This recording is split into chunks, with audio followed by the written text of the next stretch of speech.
Hello, my name is Charles Upton. This is the third in a series of 4 videos based upon my book, recently published, Dugin against Dugin, a traditionalist critique of the fourth political theory. This video has to do with my own chosen religion, Islam. It's entitled Dugin against Islam. In this video, I will demonstrate why no Muslim can be in any way a Duginist. The first reason has to do with Alexander Dugin's skewed image of Islam. In Eurasian Mission, he writes, "Jihadis are universalists. We don't like any universalists, but there are universalists who attack us today and win. And there are also non-conformist universalists who are fighting against the hegemony of the Western liberal universalists, and therefore they are tactical friends for the time being. I don't like Salafists. It would be much better to align with traditional Sufis, for example. But I prefer working with the Salafists against the common enemy rather than to waste energy in fighting against them while ignoring the greater threat." In this passage published in 2014, Alexander Dugin is obviously bidding against the U.S. in the name of Russia for control of the Salafists in Syria and Iraq. As for Dugin, to say that it would be better to align with the Sufis, but that he is willing to work with the Salafists if necessary, is for him in effect to threaten to align with the Salafists, to whom the blood of any Sufi is considered halal unless the Sufis get in line. Dugin's attempt to bring the Takfiris into his, or the terrorists essentially, into his Neo-Eurasian movement, that is, to place them under the control of Russia, has been part of his agenda for some time. In the English version of the fourth political theory published in 2012, Dugin says, "The most recognized form at present, i.e. for the rejection of globalization, is the Islamist world vision which aspires toward the utopia of an individual state based upon a strict interpretation of Islamic law, or else a universal caliphate which will bring the entire world under Islamic rule. This project is as much opposed to the American-led transitional, which means transitional to globalism, transitional architecture as it is to the existing status quo of modern nation states. Osama bin Laden's Al-Qaeda remains symbolic and archetypal of such ideas, and the attacks which brought down the towers of the World Trade Center in New York on 9/11, and which are supposed to have changed the world, are proof of the importance of such networks. Here's where we must decide whether this passage represents abysmal ignorance or crass misrepresentation of the truth. I vote for the latter. 2012, when the English version was published, by 2012, it should have been obvious to anyone knowledgeable in international affairs that the U.S. was backing Islamist terrorism. It was also common knowledge by that time that the U.S. had armed and organized Al-Qaeda to fight the Russian invasion of Afghanistan. See Seamus Milne in his June 2015 article in The Guardian, "Now the Truth Emerges: How the U.S. Fueled the Rise of ISIS in Syria and Iraq."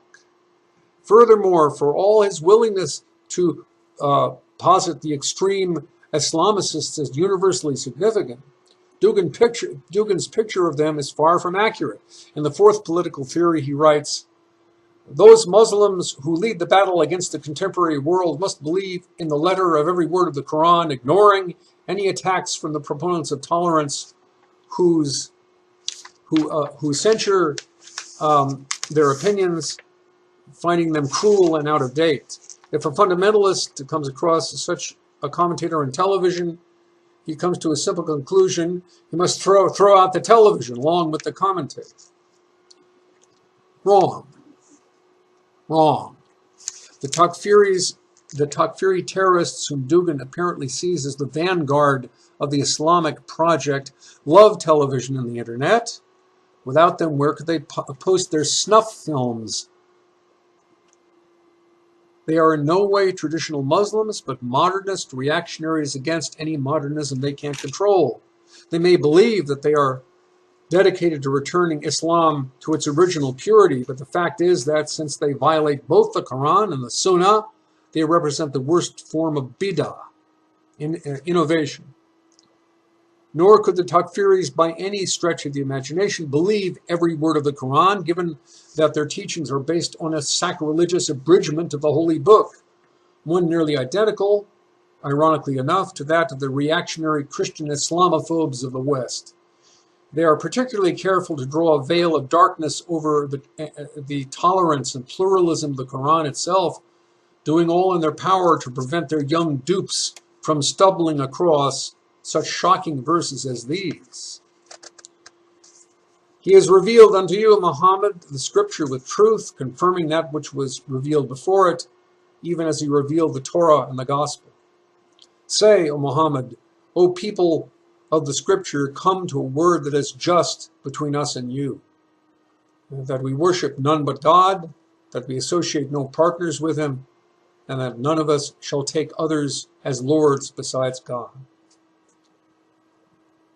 And do not dispute with the followers of the book except by what is best, except those of them who act unjustly, and say, we believe in that which has been revealed to us and revealed to you, and our God and your God is one, and to him do we submit. Finally, verily, those who believe and who are Jews and Christians and Sabaeans, whoever believes in God and the last day and does righteous good deeds, shall have their reward with their Lord. On them shall be no fear, nor shall they grieve. In The Rise of the Fourth Political Theory, 2017, Dugin cites the reestablishment of the dhimmi system of protected peoples of the book paying the poll tax to the Islamic authorities as one goal of the Islamist campaign to reestablish a global caliphate. By the time that book was published, however, the actions of ISIS had already given the lie to that version of the Takfiri jihadi agenda. Daesh may have misused the rhetoric of dhimmitude by misapplying it to the terroristic extortion they imposed on their conquered peoples, but it is clear that their true agenda was and is nothing less than outright genocide of all non-Islamic peoples, Christians, Yazidis, and all Muslims who do not subscribe to the Takfiri ideology, including Shiites and Sufis. Takfiris are pseudo-Muslims who hold to the principle that all non-Takfiris, Muslims or non-Muslims, can be legally killed simply on the basis of their beliefs. The dhimmi system, on the other hand, was based on the covenants of the Prophet Muhammad, which concur with the Quran in expressly forbidding the slaughter or oppression of anyone based on religious belief alone. Muslims are commanded to take up arms only against those who have already attacked them first. As for peaceful Christians, Muslims are commanded to actively defend them against their enemies until the end of time. The dhimmi system was sometimes misapplied and perverted after the death of the Prophet, yet his covenants were always there to recall Muslim leaders to the duties he had laid upon them, and very often they heeded that call. Thus, the notion of associating a re-establishment of traditional dhimmitude with the Islamic State of ISIS and other Takfiri groups can only be a case of abysmal ignorance or else a deliberate lie. The second reason that no Muslim can be a Duginist, second reason, number 2, is that Dugin is a crypto-atheist. In the fourth political theory, he asks, why do we talk about roots but not the head? This is a very serious and deep moment because we should realize the reduction that is being made. If we realize the horizontal reduction first, and we get an unsatisfactory result, we will conclude that we should instead realize the vertical reduction to move toward ontic roots, but not ontological heights. Therefore, we should postpone such notions as the dimension of spirit and the divine, and move toward chaos and other vertical and depth-oriented concepts. So, we are expected to postpone God until we have found our ontic motherland, until we discover who we really are in ethnic and cultural and socio-political terms, until, that is, we discover our real identity to be, as Dugin makes clear in a number of places, the fourth political theory. We're all fourth political theory inside, he says. God, however, cannot be treated as an afterthought. You cannot say, God too is good and has his part to play. First, we must deal with more pressing matters, but when the time comes, after these matters are finished with, certainly we will get back to him. God cannot be a part of our program, our agenda, our worldview. God does not play a part because God is the all. He is al-wasi, the boundless, the all-embracing, the infinite. Only those who put God first in all things, who cannot love the earth, or their lovers, or their fellow human beings, or their narod, nation or ethnic group, unless these good things are loved in the Spirit of God, can be said to really believe in him. Therefore, when Dugin declares that narod, ethnic group, not God, is his absolute, which he does, as he does in more than one place, he formally and explicitly renounces Allah. In the rise of the fourth political theory, he openly declares his neo-Eurasianism to be a religion, with himself as its prophet. He says, the Eurasian doctrine is in the first place a spiritual doctrine. Well, I thought he said we're supposed to put off the spiritual stuff. Never mind. Let him say whatever he wants. The Eurasian doctrine is, in the first place, a spiritual doctrine. In a sense, it is a prophetic school. It is a point of confluence of great streams of thought, a perfectly self-sufficient doctrine that gives people everything, a meaning of life, energy for creation, and the correct orientation to love. Furthermore, he makes it clear in the fourth political theory that his God is none other than chaos. He says, it is not to correct to conceive of chaos as something belonging to the past. Chaos is eternal, but eternally coexisting with time. Therefore, chaos is always eternally new, fresh, and spontaneous. It could be regarded as a source of any kind of invention or freshness because its eternity has in itself always something more than was, is, or will be in time.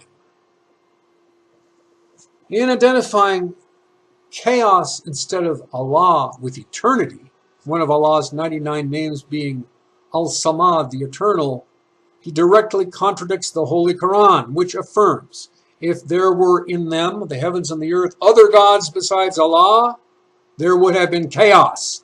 Glory be to Allah, the Lord with absolute authority.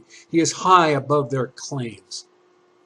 By the same token, anyone who takes chaos as his absolute will inevitably be attracted consciously or unconsciously to the worship of other gods.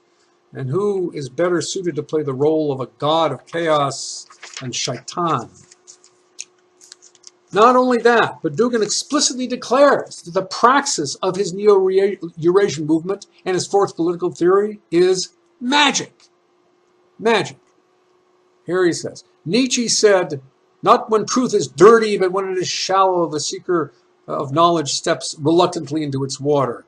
This is what's wrong with dirt, after all. According to this, how can we try to form a clear conception of what the fourth political practice is? What is fourth political practice? It is contemplation. What is the manifestation of fourth political practice? It is a principle to be revealed. And what aspect is the myth? In what aspect is the myth realized as real? It becomes theurgic fact. Let us recognize that Neoplatonic theurgy is the reanimation of statues. Why, yes, you've got to have that. What is activity as mentality? It is the idea that thoughts are magic, that thoughts can change reality. It is a suggestion that thought replaces reality as fact. Presto changeo. The Holy Quran says the following about the practice of magic. The devils disbelieved, teaching mankind magic and that which was revealed to the two angels in Babel, Harut and Marut. Nor did they, the two angels, teach it to anyone until they had said, we are only a temptation, therefore disbelieve not. The third reason, the final proof, number 3, that Islam is incompatible with Duginism appears in the rise of the fourth political theory. Dugin says, the theology of monotheistic religions, which at one time displaced other sacred cultures, will not be the ultimate truth either. or rather, may or may not be.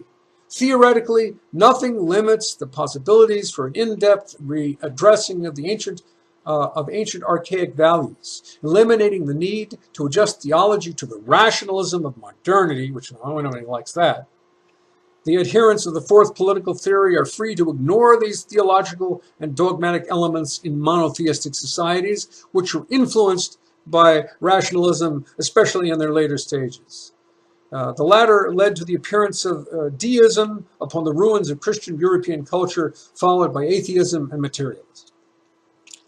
Here Dugin displays his usual ambiguous sleight of hand, saying that monotheism resulted in deism, that deism was rationalistic, the rationalism had negative consequences and has been superseded, therefore monotheism now has to be thrown out too, or maybe not. We'll have to wait and see. It is as clear as day, however, that no Muslim can ever accept the notion that the jury is still out on the validity of monotheism. In the words of the Holy Quran, Bismillah ar-Rahman ar-Rahim, Kul huwa Allahu ahad. In the name of Allah, the Beneficent, the Merciful. Say, Allah is one. The necessary unity of God and the necessary multiplicity of his manifestation is an unchanging metaphysical principle, unchanging not because it has amassed enough power to maintain its position and defend itself against all rivals, but because it is true. Consequently, anyone who says that monotheism may or may not turn out to be the ultimate truth, depending upon how the winds of history blow, has zero understanding of God and of his necessary relationship to his creation. In the face of Dugin's mystifications, I am now required to warn my fellow Muslims, brothers and sisters, be very careful not to follow or partner with Alexander Dugin. Because if we as Muslims believe him when he says that the unity of Allah is an issue yet to be decided upon one way or another, our Islam, as well as our destiny in the Akhirah, are both gravely in doubt.